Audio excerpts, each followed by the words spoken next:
The Jin Song Wars were a series of conflicts between the Jurchen Jin dynasty and Han Chinese Song dynasty. In 1115, the Jurchens rebelled against their overlords, the Khitan Liao dynasty, and declared the formation of the Jin, allying with the Song against their common enemy the Liao. The Jin promised to return to the Song the territories in northern China that had fallen under Liao control since 938.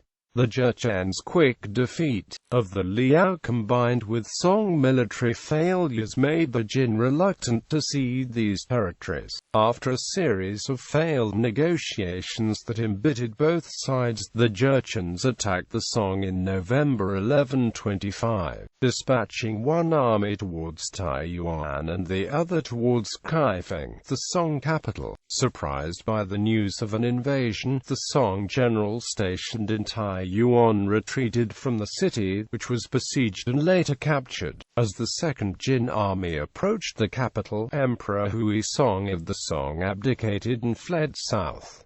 A new emperor, Jinxiang, was enthroned. The Jurchens began a siege against Kaifeng in 1126, but Jinxiang negotiated for the retreat from the capital after he agreed to pay a large annual indemnity. Jinxiang reneged on the deal and ordered Song forces to defend the prefectures instead of fortifying the capital. The Jin resumed the war against the Song and again besieged Kaifeng in 1127. The Chinese emperor was captured in an event known as the Jinxiang Incident. The capital was looted, and the Song lost northern China to the Jin. Remnants of the Song retreated to southern China and, after brief stays in several temporary capitals, eventually relocated to Hangzhou. The retreat of the Song court marked the end of the northern Song era and the beginning of the southern Song. The Jurchens tried to conquer southern China in the 1130s, but they were bogged down by a pro-Song insurgency in the north and a counteroffensive by the Song generals Yufei, Han Shizhong, and others. The generals regained some territories but retreated on the orders of the southern Song emperor, who supported a peaceful resolution to the war. The Treaty of Shaoxing in 1142 settled the boundary between the two empires along the Huai River, but conflicts between the two dynasties continued until the fall of the Jin in 1234. A campaign against the Song by the fourth Jin emperor, Wanyanliang, was unsuccessful. He lost the Battle of Kaixi and was later assassinated by his own disaffected officers. An invasion of the Jin motivated by Song revanchism was also unsuccessful. A decade later, the Jin launched an abortive military campaign against the Song in 1217 to compensate for the territory that they had lost to the invading Mongols. The Song formed an alliance with the Mongols in 1233, and in the following year jointly captured Kaizhou, the last refuge of the Jin emperor. The Jin dynasty collapsed that year in 1234. After the demise of the Jin, the Song dynasty itself became a target of the Mongols, and fell in 1279. The wars engendered an era of technological, cultural, and demographic changes in China. Battles between the Song and Jin brought about the introduction of various gunpowder weapons. The Siege of Dean in 1132 was the first recorded appearance of the fire lance, an early ancestor of firearms. There were also reports of battles fought with primitive gunpowder bombs like the incendiary huopao, the exploding Taiyuan incendiary arrows, and other related weapons. In northern China, the Jurchen tribes were the ruling minority of an empire that was predominantly inhabited by former subjects of the northern Song. Jurchen migrants settled in the conquered territories and assimilated with the local culture. The Jin government instituted a centralized imperial bureaucracy modeled on previous Chinese dynasties, basing the legitimacy on Confucian philosophy. Song refugees from the north resettled in southern China. The north was the cultural center of China, and its conquest by the Jin diminished the international stature of the Song dynasty. The southern Song, however, quickly returned to economic prosperity, and trade with the Jin was lucrative despite decades of warfare. The capital of the southern Song, Hangzhou, expanded into a major city for commerce. The fragile Song-Jin alliance. The Jurchens were a Tungusic-speaking group of semi-agrarian tribes inhabiting areas of Northeast Asia that are now part of Northeast China. Many of the Jurchen tribes were vassals of the Liao dynasty, an empire ruled by the nomadic Khitans that included most of modern Mongolia, a portion of North China, Northeast China, Northern Korea, and parts of the Russian Far East. To the south of the Liao lay the Han Chinese Song Empire. The Song and Liao were at peace, but since a military defeat to the Liao in 1005, the Song paid its northern neighbor an annual indemnity of 200,000 bolts of silk and 100,000 ounces of silver. In 1114, the chieftain Wanyan Aguda united the disparate Jurchen tribes and led a revolt against the Liao. In 1115 he named himself Emperor of the Jin Golden Dynasty, informed by a Liao defector of the success of the Jurchen uprising. The Song Emperor Huizong and his highest military commander the eunuch Tongguan saw the Liao weakness as an opportunity to recover the 16 prefectures, a line of fortified cities and passes that the Liao had annexed from the Shatuo Turk later Jin in 938, and that the Song had repeatedly but unsuccessfully tried to reconquer. The Song thus sought an alliance with the Jin against their common enemy the Liao. Because the land routes between the Song and Jin were controlled by the Liao, diplomatic exchanges had to occur by traveling across the Bohai Sea. Negotiations for an alliance began secretly under the pretense that the Song wanted to acquire horses from the Khitans. Song diplomats traveled to the Jin court to meet Aguda in 1118, while Jurchen envoys arrived in the Song capital Kaifeng the next year. At the beginning the two sides agreed to keep whatever Liao territory they would seize in combat.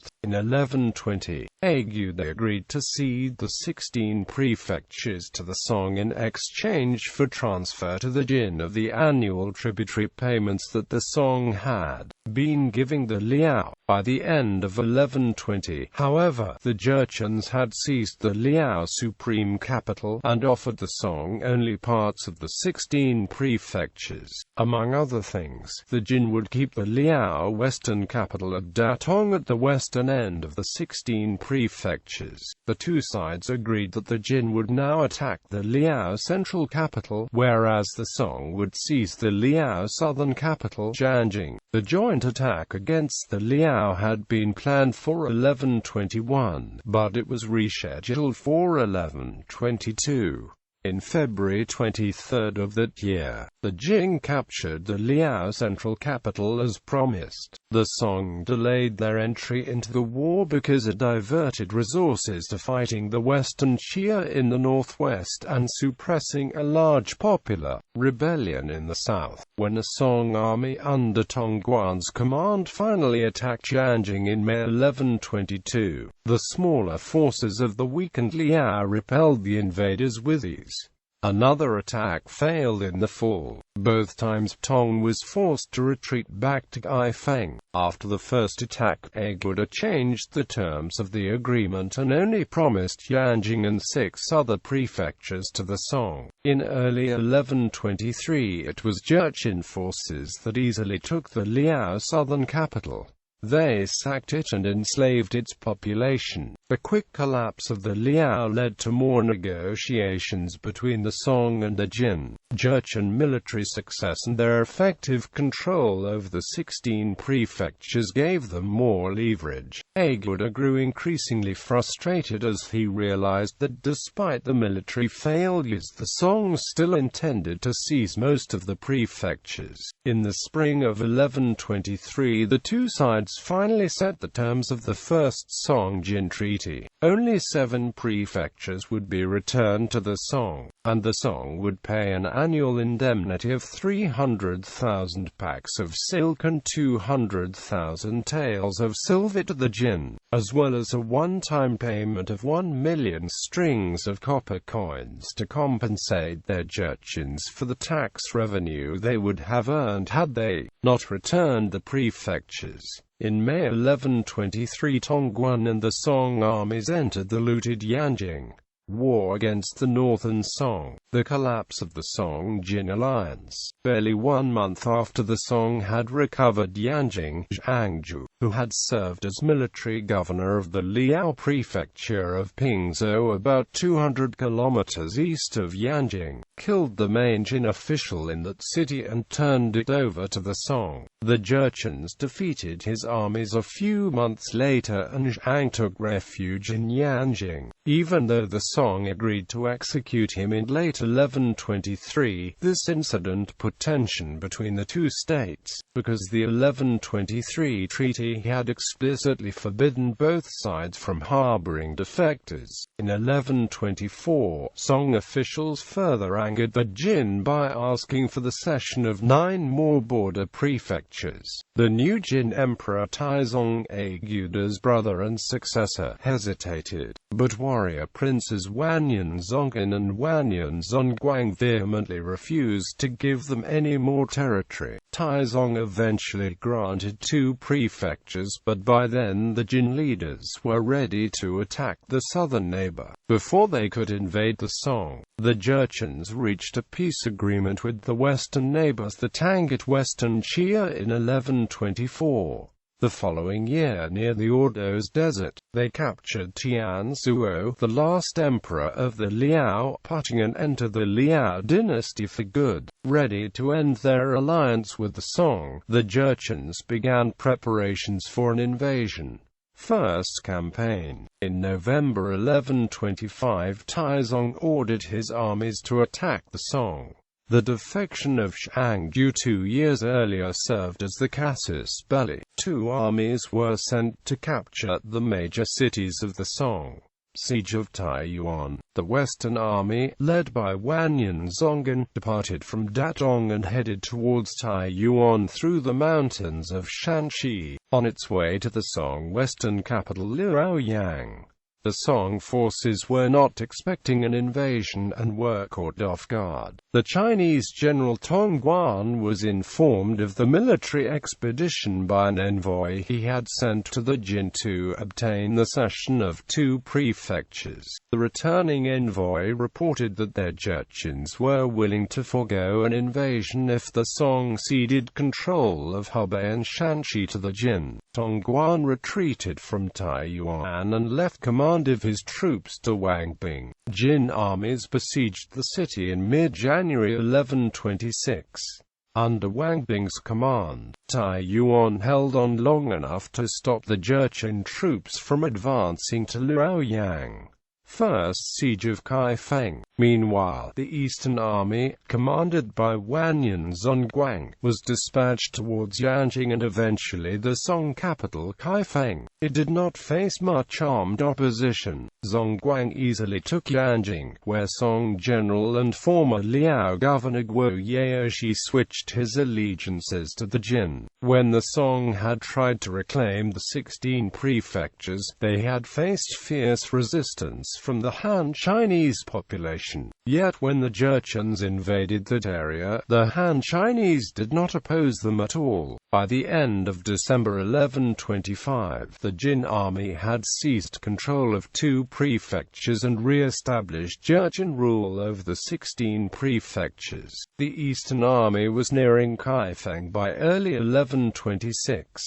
Fearing the approaching Jin army, Song Emperor Huizong planned to retreat south. The emperor deserting the capital would have been viewed as an act of capitulation, so court officials convinced him to abdicate. There were few objections. Rescuing an empire in crisis from destruction was more important than preserving the rituals of imperial inheritance. In January 1126, a few days before the new year, Huizong abdicated in favor of his son and was demoted to the ceremonial role of retired emperor. The Jurchen forces reached the Yellow River on January 27, 1126, 2 days after the new year. Huizong fled Kaifeng the next day, escaping south and leaving the newly enthroned Emperor Qinzong in charge of the capital. Kaifeng was besieged on January 31,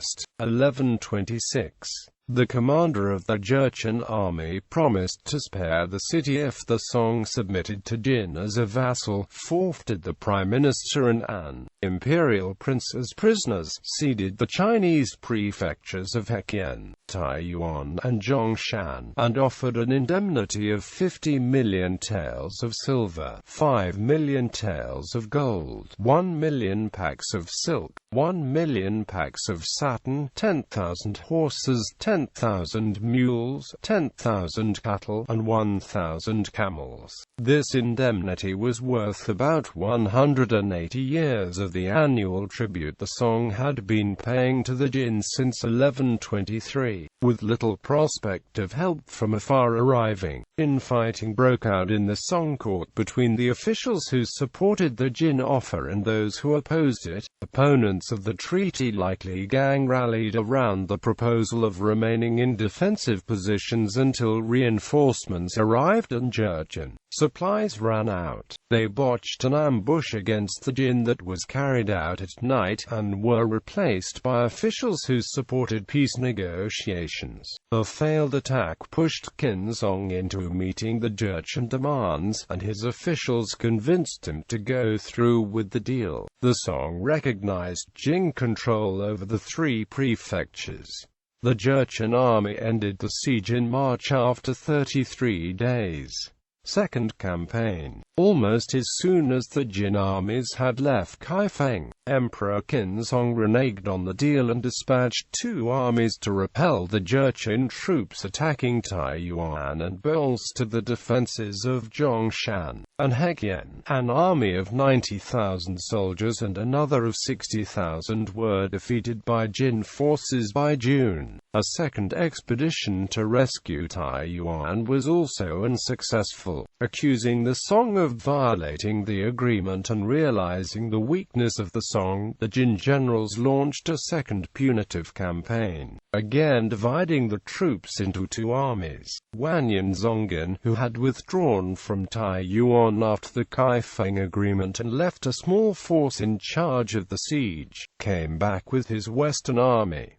Overwhelmed, Taiyuan fell in September 1126, after 260 days of siege. When the Song court received news of the fall of Taiyuan, the officials who had advocated defending the empire militarily fell from favor again and were replaced by councillors who favored appeasement. In mid-December the 2 Jurchen armies converged on Kaifeng for the second time that year. Second siege of Kaifeng. After the defeat of several Song armies in the north, Emperor Qinzong wanted to negotiate a truce with the Jin, but he committed a massive strategic blunder when he commanded his remaining armies to protect prefectural cities instead of Kaifeng. Neglecting the importance of the capital, he left Kaifeng defended with fewer than 100,000 soldiers. The Song forces were dispersed throughout China, powerless to stop the second Jurchen siege of the city. The Jin assault commenced in mid-December 1126.